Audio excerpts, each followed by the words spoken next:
Pension ഗുണഭോക്താക്കൾക്ക് ഈ മാസത്തിലെ ആനുകൂല്യ വിതരണവുമായി ബന്ധപ്പെട്ട ഏറ്റവും പുതിയ അറിയിപ്പെത്തി. എല്ലാവിധ സർക്കാർ അറിയിപ്പുകൾക്കുമായി ഈ ചാനൽ സബ്സ്ക്രൈബ് ചെയ്യുക. പെൻഷൻ വിതരണ നടപടികൾ സംസ്ഥാന സർക്കാരിന്റെ ഭാഗത്തു നിന്നും ആരംഭിച്ച സാഹചര്യത്തിൽ ഇന്ദിരാഗാന്ധി ദേശീയ വാർദ്ധക്യകാല പെൻഷനുകൾ, വിധവാ പെൻഷനുകൾ, ഭിന്നശേഷി പെൻഷനുകൾ, അവിവാഹിത പെൻഷനുകൾ, കർഷക തൊഴിലാളി പെൻഷനുകൾ എന്നിവ കൈപ്പറ്റുന്ന ഗുണഭോക്താക്കൾക്ക് പുറമെ NSIP വിഭാഗത്തിൽപ്പെട്ട് കേന്ദ്രവിഹിതം കൂടി ചേർത്ത് പെൻഷൻ തുക സ്വീകരിക്കുന്ന ഗുണഭോക്താക്കൾക്കും ആനുകൂല്യം എത്തിച്ചേരും. ഇതോടൊപ്പം തന്നെ കൈകളിൽ തുക സ്വീകരിക്കുന്ന 24 ലക്ഷത്തോളം വരുന്ന ആളുകൾക്കും 8 ലക്ഷത്തോളം വരുന്ന ക്ഷേമനിധി ബോർഡുകൾ വഴി സർക്കാർ സഹായത്തോടുകൂടി പെൻഷൻ തുക സ്വീകരിക്കുന്ന ഗുണഭോക്താക്കൾക്കുമുള്ള വിതരണമാണ് സർക്കാരിന്റെ ഭാഗത്തു നിന്നും ആരംഭിക്കുന്നത്. ഈ സാഹചര്യത്തിൽ സാമൂഹിക സുരക്ഷാ പെൻഷനുകളുടെ അർഹത, വിതരണം, മാനദണ്ഡങ്ങൾ, നടപടിക്രമങ്ങൾ എന്നിവ സംബന്ധിച്ച് പുതിയൊരു ഉത്തരവ് കൂടി പുറത്തു വന്നിട്ടുണ്ട്.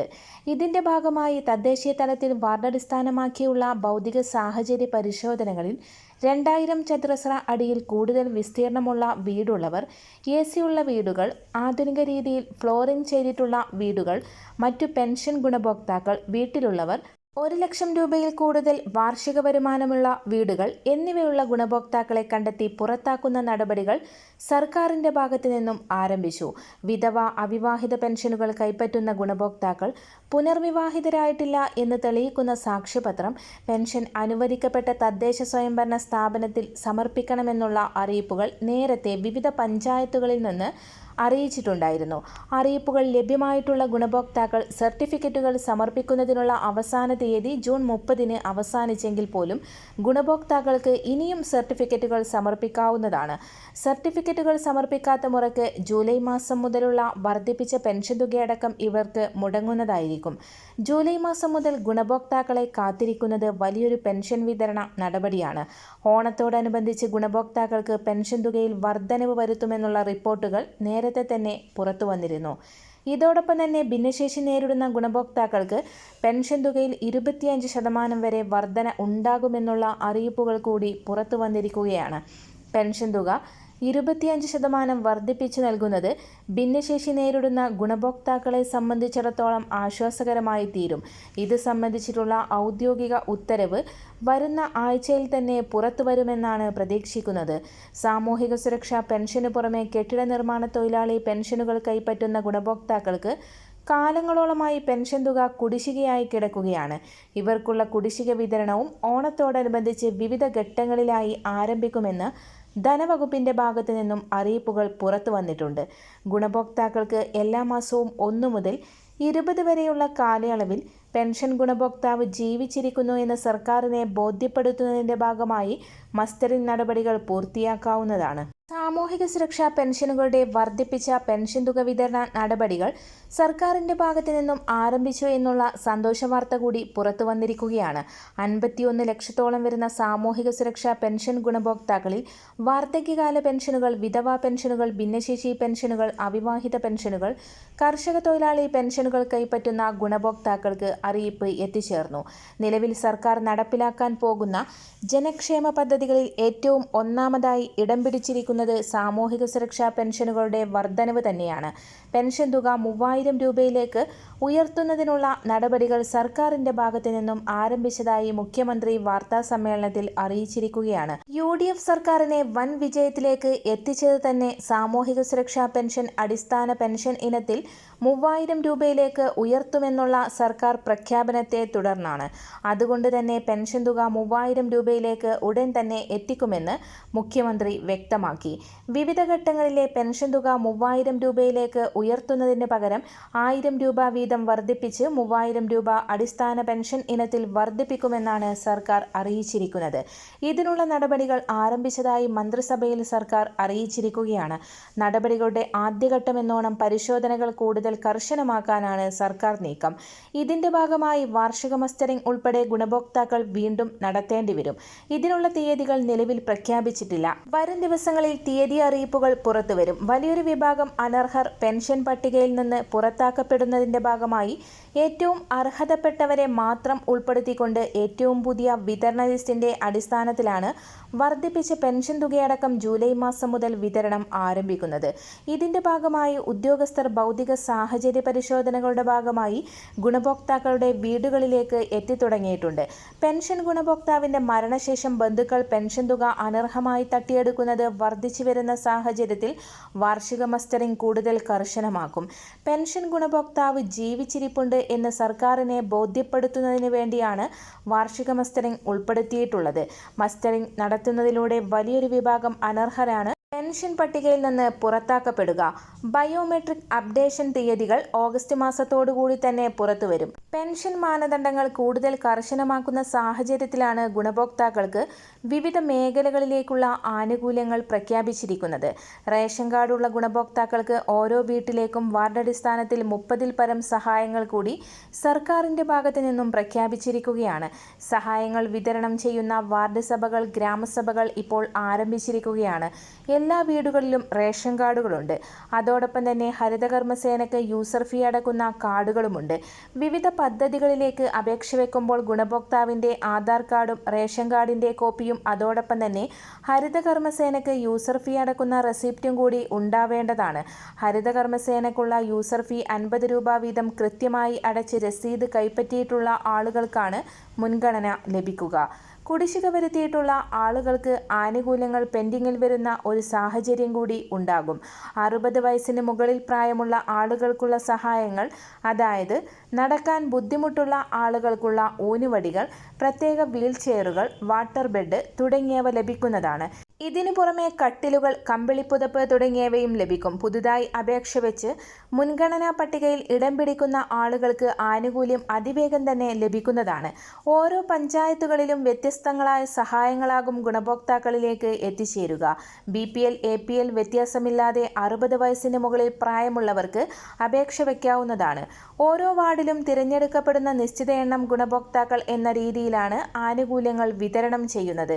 ഓരോ വീടുകളിലേക്കുമുള്ള സഹായ വിതരണത്തിന്റെ ഭാഗമായി ജൈവവളങ്ങളുടെ വിതരണം, കൃഷിക്കുള്ള പ്രത്യേക സബ്സിഡികൾ, മൃഗപരിപാലനവുമായി ബന്ധപ്പെട്ട മറ്റു ആനുകൂല്യങ്ങൾ, അതോടൊപ്പം തന്നെ വീട് മെയിൻ്റനൻസ് ചെയ്യുന്നതിന് വേണ്ടിയുള്ള സാമ്പത്തിക സഹായ വിതരണം, പിന്നോക്ക വിഭാഗത്തിനുള്ള പ്രത്യേക ധനസഹായങ്ങൾ, വിദ്യാർത്ഥികൾക്കുള്ള പ്രത്യേക സ്കോളർഷിപ്പുകൾ, പഠനമുറി നിർമ്മാണത്തിനുള്ള സഹായങ്ങൾ, ഇത്തരത്തിലുള്ള നിരവധി സഹായങ്ങളാണ് പ്രഖ്യാപിച്ചിരിക്കുന്നത്.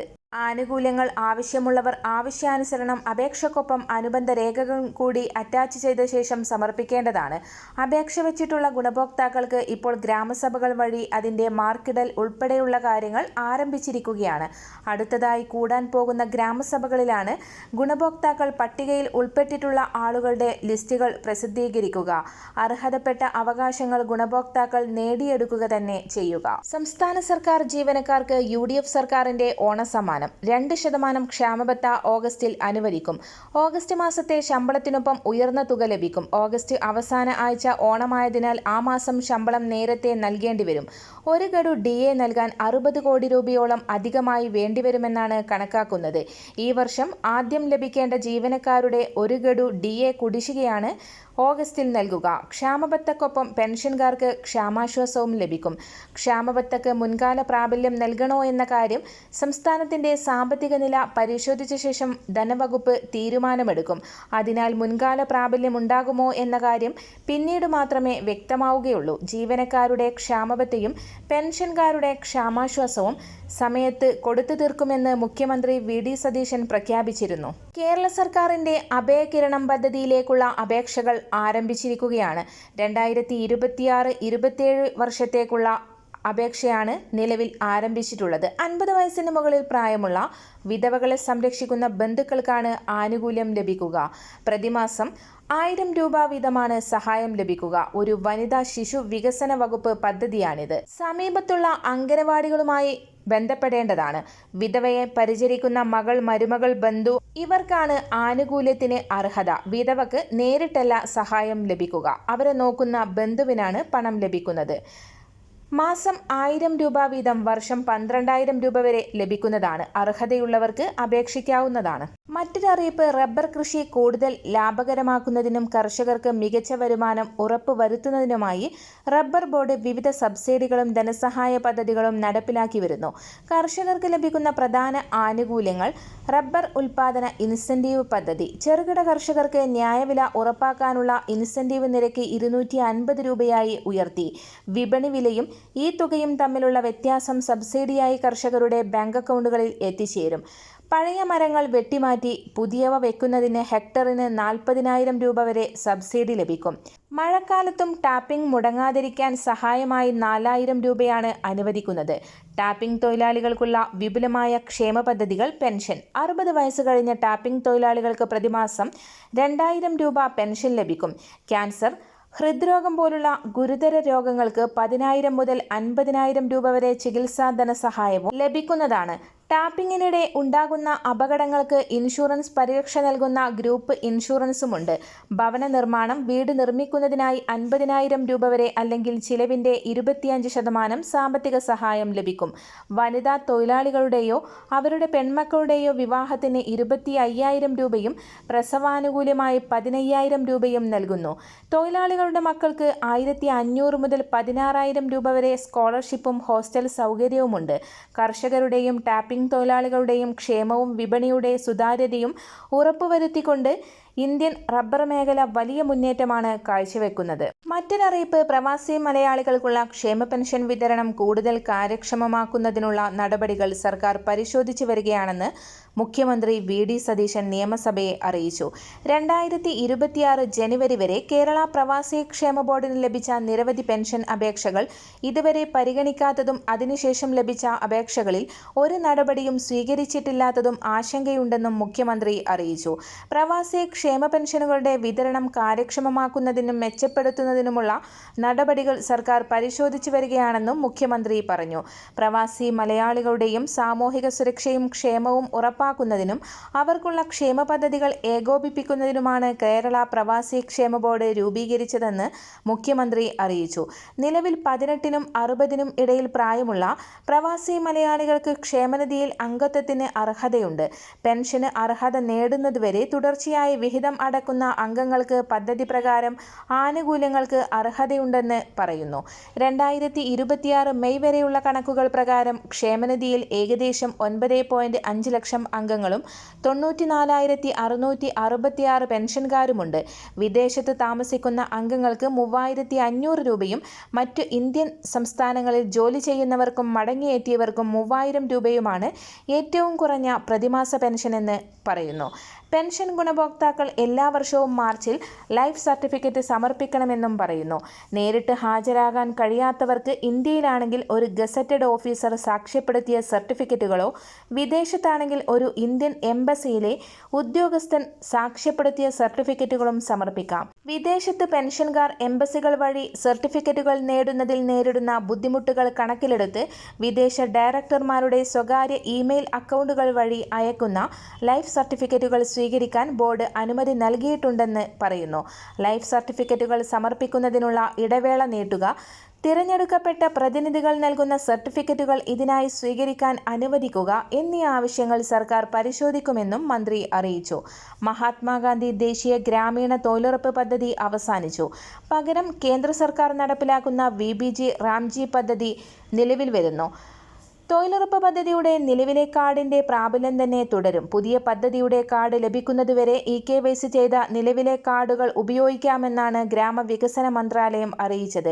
ദേശീയ ഗ്രാമീണ തൊഴിലുറപ്പ് പദ്ധതിയിൽ പ്രവൃത്തി ദിനങ്ങൾ 100 ആയിരുന്നെങ്കിൽ പുതിയ പദ്ധതിയിൽ അത് 125 ആകും എന്നതാണ് ഏറ്റവും വലിയ സവിശേഷത.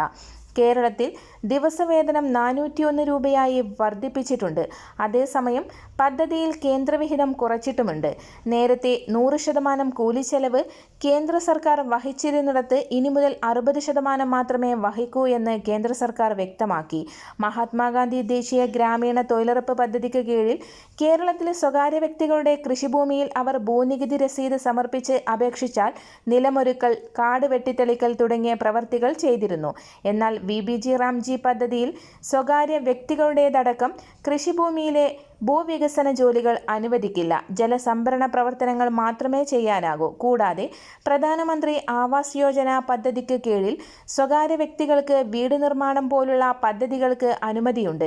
VBG റാംജി പദ്ധതിക്ക് കീഴിൽ ചെയ്യാവുന്ന 318 പ്രവൃത്തികളുടെ കരട് പട്ടിക കേന്ദ്ര സർക്കാർ സംസ്ഥാനങ്ങൾക്ക് കൈമാറിയിട്ടുണ്ട്. ജലസുരക്ഷ, ഗ്രാമീണ അടിസ്ഥാന സൗകര്യം, ജീവനോപാധി അടിസ്ഥാന സൗകര്യം, ദുരന്ത നിവാരണം എന്നീ 4 വിഭാഗങ്ങളിലാണ് പ്രവൃത്തികൾ ചെയ്യേണ്ടത്. മറ്റൊരറിയിപ്പ്, രാജ്യത്തെ കോടിക്കണക്കിന് ശമ്പളക്കാരായ ജീവനക്കാർക്ക് വലിയ ആശ്വാസം പകരുന്ന നിർണായക പ്രഖ്യാപനവുമായി employees provident fund organisation. Provident ഫണ്ടിലേക്ക് തൊഴിലാളികളുടെ സ്ഥാപനമുടമകളും പ്രതിമാസം നിർബന്ധമായും അടയ്ക്കേണ്ട വിഹിതം പരമാവധി 1800 രൂപയായി നിശ്ചയിച്ചു. EPFO ചട്ടങ്ങളിൽ വരുത്തിയ പുതിയ ഭേദഗതി രാജ്യത്തെ 8 കോടിയോളം വരുന്ന EPF അംഗങ്ങൾക്ക് നേരിട്ട് ബാധകമാകും. പുതിയ പരിഷ്കാരങ്ങൾ പ്രകാരം 1800 രൂപയ്ക്ക് മുകളിൽ അടയ്ക്കുന്ന ഏത് തുകയും തൊഴിലാളിയുടെയോ സ്ഥാപന ഉടമയുടെയോ സ്വമേധയായുള്ള നിക്ഷേപമായി മാത്രമേ കണക്കാക്കുകയുള്ളൂ. തൊഴിലാളി 1800 രൂപയ്ക്ക് മുകളിൽ വിഹിതം അടക്കാൻ താൽപ്പര്യപ്പെട്ടാൽ പോലും അതിന് തത്തുല്യമായ തുക സ്ഥാപനമുടമയും അടയ്ക്കണോ എന്നത് ഇനി മുതൽ കമ്പനികൾക്ക് തീരുമാനിക്കാം. ഇതിനായി മാനേജ്മെന്റുകളെ നിയമപരമായി നിർബന്ധിക്കില്ല. നിലവിൽ ഉയർന്ന ശമ്പളമുള്ള ജീവനക്കാരുടെ അടിസ്ഥാന ശമ്പളത്തിന്റെ നിശ്ചിത ശതമാനം EPFലേക്ക് നിർബന്ധമായി പോകുമായിരുന്നു. പുതിയ നിയമം വരുന്നതോടെ ജീവനക്കാർക്ക് കയ്യിൽ കിട്ടുന്ന ശമ്പളം വർദ്ധിപ്പിക്കാൻ സാധിക്കും. കൂടാതെ നിലവിൽ ഉയർന്ന വിഹിതം അടച്ചുകൊണ്ടിരിക്കുന്ന ജീവനക്കാർക്ക് തങ്ങളുടെ അധിക നിക്ഷേപം എപ്പോൾ വേണമെങ്കിലും കുറയ്ക്കാനോ വേണ്ടെന്ന് വയ്ക്കാനോ ഉള്ള പൂർണ്ണ സ്വാതന്ത്ര്യവും പുതിയ ചട്ടങ്ങൾ ഉറപ്പു നൽകുന്നുണ്ട്. വിഹിതത്തിലെ മാറ്റങ്ങൾക്ക് പുറമെ പ്രൊവിഡന്റ് ഫണ്ടിൽ നിന്ന് പണം ഭാഗികമായി പിൻവലിക്കുന്നതിനുള്ള നടപടിക്രമങ്ങൾ EPFO ജനസൗഹൃദമാക്കിയിട്ടുണ്ട്. നിലവിൽ വിവിധ വ്യക്തിഗത ആവശ്യങ്ങൾക്കായി 13 പ്രത്യേക സാഹചര്യങ്ങളാണ് ഉണ്ടായിരുന്നത്. പണം പിൻവലിക്കാൻ അനുമതിയുണ്ടായിരുന്നത് സങ്കീർണമായ വ്യവസ്ഥകൾ പൂർണ്ണമായി ഒഴിവാക്കി ഇനി മുതൽ ഇവയെ പ്രധാനപ്പെട്ട 3 വിഭാഗങ്ങളായി തരംതിരിച്ചിട്ടുണ്ട്. ചികിത്സ, സ്വന്തം അല്ലെങ്കിൽ മക്കളുടെ വിവാഹം, ഉന്നത വിദ്യാഭ്യാസം എന്നിവ ഉൾപ്പെടുന്ന അടിയന്തര ആവശ്യങ്ങൾ. സ്വന്തമായി വീട് നിർമ്മിക്കുകയോ സ്ഥലം വാങ്ങുകയോ നിലവിലുള്ള വീട് പുതുക്കി പണിയുകയോ ചെയ്യുന്നതിനുള്ള സാമ്പത്തിക സഹായം. മറ്റ് അപ്രതീക്ഷിത പ്രതിസന്ധികളോ അടിയന്തര സാഹചര്യങ്ങളോ നേരിടേണ്ടി വരുമ്പോൾ പണം പിൻവലിക്കാനുള്ള അനുമതി. ലളിതവൽക്കരണത്തിലൂടെ ജീവനക്കാർക്ക് അടിയന്തര ഘട്ടങ്ങളിൽ EPF പണം വേഗത്തിൽ ലഭ്യമാക്കാൻ സാധിക്കും. 8 കോടിയോളം വരുന്ന അക്കൗണ്ട് ഉടമകൾക്ക് കൂടുതൽ സുതാര്യതയും സാമ്പത്തിക സുരക്ഷിതത്വവും ഉറപ്പാക്കുന്നതാണ് EPFOയുടെ പുതിയ തീരുമാനം. മറ്റൊരറിയിപ്പ്, പുതിയ മാറ്റങ്ങളുമായി കേന്ദ്രം. മഞ്ഞക്കാർഡ് ഉടമകൾക്കുള്ള സൗജന്യ അരി വിതരണത്തിൽ പരിഷ്കാരം. രാജ്യത്തെ ഏറ്റവും പിന്നോക്കം നിൽക്കുന്ന കുടുംബങ്ങൾക്കായി നടപ്പാക്കുന്ന അന്ത്യോദയ അന്ന യോജന പദ്ധതിയിൽ നിർണായക മാറ്റങ്ങൾ വരുത്താൻ കേന്ദ്ര സർക്കാർ ഒരുങ്ങുന്നു. ഇതിന്റെ ഭാഗമായി 2013 ദേശീയ ഭക്ഷ്യഭദ്രതാ നിയമത്തിൽ ഭേദഗതി വരുത്താനാണ് കേന്ദ്രത്തിന്റെ തീരുമാനം. നിലവിലെ നിയമപ്രകാരം മഞ്ഞ കാർഡുള്ള ഒരു കുടുംബത്തിൽ എത്ര അംഗങ്ങളുണ്ടെന്നത് പരിഗണിക്കാതെ പ്രതിമാസം 35 കിലോ സൗജന്യ ഭക്ഷ്യധാന്യം ലഭിക്കാറുണ്ട്. എന്നാൽ പുതിയ പരിഷ്കാരം വരുന്നതോടെ ഈ രീതി മാറും. ഇനി മുതൽ കുടുംബത്തിലെ ഓരോ വ്യക്തിക്കും 7 കിലോഗ്രാം വീതമായിരിക്കും ഭക്ഷ്യധാന്യം അനുവദിക്കുക. അതേസമയം ഒരു കുടുംബത്തിന് പരമാവധി ലഭിക്കാവുന്ന റേഷൻ വിഹിതം 35 കിലോയായി തന്നെ പരിമിതപ്പെടുത്തുകയും ചെയ്യും. ചുരുക്കത്തിൽ കുറഞ്ഞ അംഗങ്ങളുള്ള കുടുംബങ്ങൾക്ക് ഇനി മുതൽ 35 കിലോ അരി മുഴുവനായി ലഭിക്കില്ല. കേന്ദ്ര സർക്കാർ ജീവനക്കാർക്കും പെൻഷൻകാർക്കും ഏറെ പ്രതീക്ഷ നൽകുന്ന 8ാം ശമ്പള കമ്മീഷൻ നടപടികൾ നിർണായക ഘട്ടത്തിലേക്ക് കടന്നിരിക്കുകയാണ്. സാമ്പത്തിക മേഖലയിലെ പ്രധാന വാർത്തയായ ക്ഷാമബത്ത വർധന സംബന്ധിച്ച അപ്ഡേറ്റുകളാണ് പുറത്തുവരുന്നത്. ജീവനക്കാർക്കും പെൻഷൻകാർക്കും ലഭിക്കുന്ന ക്ഷാമബത്ത വർഷത്തിൽ 2 തവണയാണ് കേന്ദ്ര സർക്കാർ പരിഷ്കരിക്കുന്നത്. 2026 ഏപ്രിൽ മാസത്തിൽ സർക്കാർ ക്ഷാമബത്ത 2% വർദ്ധിപ്പിക്കുകയും അത് 60% ഉയർത്തുകയും ചെയ്തിരുന്നു. ഇതിന്റെ തുടർച്ചയായി ഈ വർഷത്തെ 2ാമത്തെ ക്ഷാമബത്ത വർധന സെപ്റ്റംബറോടെ ഉണ്ടാകുമെന്നാണ് പ്രതീക്ഷിക്കുന്നത്.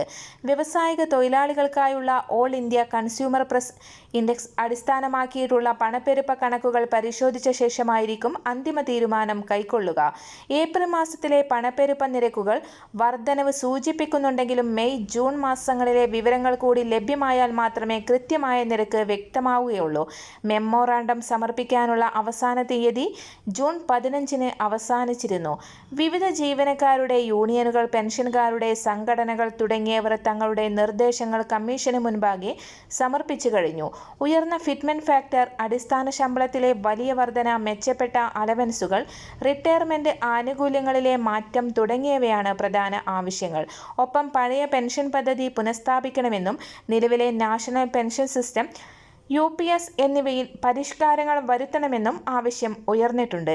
രാജ്യത്തുടനീളമുള്ള വിവിധ സംസ്ഥാനങ്ങളിൽ കമ്മീഷൻ ഇതിനകം കൂടിയാലോചനകൾ നടത്തിക്കഴിഞ്ഞു.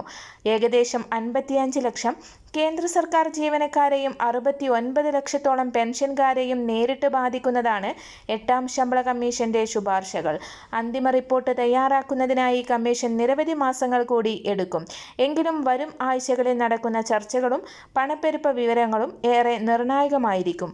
ITR-1, ITR-2 എന്നിവയ്ക്ക് കീഴിൽ വരുന്ന വ്യക്തിഗത നികുതിദായകർക്ക് പിഴ കൂടാതെ ആദായ നികുതി റിട്ടേണുകൾ സമർപ്പിക്കാനുള്ള അവസാന തീയതി ഈ മാസം 31 ശമ്പള വരുമാനക്കാർക്കും ബാങ്ക് പലിശ പോലുള്ള പരിമിതമായ മറ്റു വരുമാന മാർഗങ്ങൾ ഉള്ളവർക്കുമാണ് സാധാരണയായി ITR-1 ബാധകമാകുന്നത്. എന്നാൽ മൂലധന നേട്ടങ്ങൾ, ഒന്നിലധികം വീടുകളിൽ നിന്നുള്ള വരുമാനം അല്ലെങ്കിൽ വാർഷിക വരുമാനം 50 ലക്ഷം രൂപയിൽ കൂടുതലുള്ളവർ ITR-2 ആണ് സമർപ്പിക്കേണ്ടത്. അവസാന നിമിഷത്തെ തിരക്കുകൾ, ബുദ്ധിമുട്ടുകളും ഒഴിവാക്കാൻ തീയതിക്ക് മുൻപായി തന്നെ നടപടികൾ പൂർത്തിയാക്കാൻ ശ്രദ്ധിക്കുക. മറ്റൊരറിയിപ്പ്, ജൂലൈ മാസത്തെ റേഷൻ വിതരണം ആരംഭിച്ചിരിക്കുകയാണ്. ജൂലൈ, ഓഗസ്റ്റ്, സെപ്റ്റംബർ കാലയളവിലേക്കുള്ള വൈദ്യുതിയുള്ള വീടുകളിലെ മഞ്ഞ കാർഡിന് ആകെ 1 ലിറ്റർ മണ്ണെണ്ണയും പിങ്ക്, നീല, വെള്ള കാർഡുകൾക്ക് ആകെ 1/2 ലിറ്റർ മണ്ണെണ്ണയും വൈദ്യുതി ഇല്ലാത്ത വീടുകളിലെ കാർഡുകൾക്ക് ആകെ 6 ലിറ്റർ മണ്ണെണ്ണയും ലഭിക്കുന്നതാണ്. എല്ലാ വിഭാഗം റേഷൻ കാർഡുകൾക്കും അനുവദിച്ചിട്ടുള്ള ഈ മാസത്തെ റേഷൻ വിഹിതം: മഞ്ഞ കാർഡിന് 30 കിലോ അരിയും 2 കിലോ ഗോതമ്പും സൗജന്യമായും 3 പാക്കറ്റ് ആട്ട 7 രൂപ നിരക്കിലും ലഭിക്കും. പിങ്ക് കാർഡിലെ ഓരോ അംഗത്തിനും 4 കിലോ അരിയും 1 കിലോ ഗോതമ്പും സൗജന്യമായി ലഭിക്കും. കാർഡിന് അനുവദിച്ചിട്ടുള്ള ആകെ ഗോതമ്പിന്റെ അളവിൽ നിന്നും 4 കിലോ കുറച്ച് അതിനു പകരം 4 പാക്കറ്റ് ആട്ട 9 രൂപ നിരക്കിൽ ലഭിക്കുന്നതാണ്. നീല കാർഡിലെ ഓരോ അംഗത്തിനും 2 കിലോ അരി വീതം കിലോക്ക് 4 രൂപ നിരക്കിൽ ലഭിക്കും. നീല കാർഡിന് സ്പെഷ്യൽ വിഹിതമായി 3 കിലോ ഗോതമ്പ് കിലോക്ക് 8.70 എന്ന നിരക്കിൽ ലഭിക്കും. അതാത് താലൂക്കിലെ സ്റ്റോക്കിനനുസരിച്ച് കാർഡിന് 4 കിലോ വരെ ആട്ട കിലോക്ക് 17 രൂപ നിരക്കിൽ ലഭിക്കുന്നതാണ്. വെള്ള കാർഡിന് 4 കിലോ അരി കിലോക്ക് 10 രൂപ 90 പൈസ നിരക്കിലും ലഭിക്കും. അതാത് താലൂക്കിലെ സ്റ്റോക്കിനനുസരിച്ച് കാർഡിന് 4 കിലോ വരെ ആട്ട കിലോക്ക് 17 രൂപ നിരക്കിലും ലഭിക്കുന്നതാണ്. റേഷൻ കാർഡുകൾ മുൻഗണനാ വിഭാഗത്തിലേക്ക് മാറ്റാൻ ഇപ്പോൾ അപേക്ഷിക്കാവുന്നതാണ്. ഒഴിവാക്കൽ മാനദണ്ഡങ്ങളിൽ ഉൾപ്പെടാത്ത നീല, വെള്ള റേഷൻ കാർഡുകൾ മുൻഗണനാ വിഭാഗത്തിലേക്ക് മാറ്റുന്നതിനായി അക്ഷയ കേന്ദ്രങ്ങൾ വഴി ഇപ്പോൾ അപേക്ഷ വയ്ക്കാവുന്നതാണ്. അവസാന തീയതി ജൂലൈ 17, 2026. കൂടുതൽ അറിയാനും അപേക്ഷകൾ സമർപ്പിക്കാനും അടുത്തുള്ള അക്ഷയ കേന്ദ്രം സന്ദർശിക്കുക. മറ്റൊരറിയിപ്പ്, LDF സർക്കാരിൻ്റെ കാലത്ത് പ്രവാസി ക്ഷേമ പെൻഷനിൽ 2026 ജനുവരിക്ക് ശേഷം ലഭിച്ച അപേക്ഷകളിൽ പെൻഷൻ അനുവദിക്കാൻ നടപടി സ്വീകരിച്ചിട്ടില്ലെന്ന് നിയമസഭയിൽ മുഖ്യമന്ത്രി. നിലവിൽ 18 വയസ്സ് പൂർത്തിയായതും എന്നാൽ 60 വയസ്സ് പൂർത്തിയാകാത്തതുമായ പ്രവാസി കേരളീയർക്ക് ക്ഷേമനിധി അംഗത്വത്തിന് അർഹതയുണ്ട്. ക്ഷേമനിധിയിൽ അംഗത്വമെടുക്കുകയും പെൻഷന് അർഹതപ്പെട്ട പ്രായപരിധി വരെ മുടക്കമില്ലാതെ അംശാദായം അടക്കുകയും ചെയ്യുന്ന അംഗങ്ങൾക്കാണ് ബോർഡിൽ നിന്നുള്ള ആനുകൂല്യങ്ങൾക്ക് അർഹതയുള്ളത്. പ്രവാസി ക്ഷേമ പെൻഷൻ ലഭിക്കുന്നവർ ലൈഫ് സർട്ടിഫിക്കറ്റിനായി എല്ലാ വർഷവും മാർച്ച് മാസം ജില്ലാ എക്സിക്യൂട്ടീവ് ഓഫീസർ മുൻപാകെ ഹാജരാകണം. നേരിട്ട് ഹാജരാകാൻ സാധിക്കാത്തവർക്ക് ഇന്ത്യയിലാണെങ്കിൽ ഗസറ്റഡ് ഓഫീസർ സാക്ഷ്യപ്പെടുത്തിയ സർട്ടിഫിക്കറ്റും, വിദേശത്തുള്ളവർ ഇന്ത്യൻ എംബസി ഉദ്യോഗസ്ഥൻ സാക്ഷ്യപ്പെടുത്തിയ സർട്ടിഫിക്കറ്റും ഹാജരാക്കണം എന്നതാണ് ക്ഷേമ പദ്ധതിയിൽ വ്യവസ്ഥ ചെയ്യുന്നത്. അതിൽ പ്രകാരമാണ് നിലവിൽ ലൈഫ് സർട്ടിഫിക്കറ്റുകൾ സ്വീകരിച്ചു വരുന്നത്. ലൈഫ് സർട്ടിഫിക്കറ്റ് സമർപ്പിക്കുന്നത് 2-3 വർഷത്തിൽ ഒരിക്കലാക്കിയാൽ മരണപ്പെടുന്നവരുടെ വിവരങ്ങൾ അറിയാത്ത സാഹചര്യത്തിൽ മരണപ്പെട്ട പെൻഷനേഴ്സിനും പെൻഷൻ അനുവദിക്കേണ്ടതായി വരും. ലൈഫ് സർട്ടിഫിക്കറ്റ് നൽകേണ്ട കാലാവധി ദീർഘിപ്പിക്കണമോ എന്നതും ജനപ്രതിനിധികൾ നൽകുന്ന ലൈഫ് സർട്ടിഫിക്കറ്റ് മതി എന്ന രീതിയിൽ ഇളവ് നൽകണമോ എന്നതും പരിശോധിച്ച് തീരുമാനിക്കുമെന്നും മുഖ്യമന്ത്രി അറിയിച്ചു. എല്ലാവിധ സർക്കാർ അറിയിപ്പുകൾക്കും മറ്റു വാർത്തകൾക്കുമായി ഈ ചാനൽ സബ്സ്ക്രൈബ് ചെയ്യുക.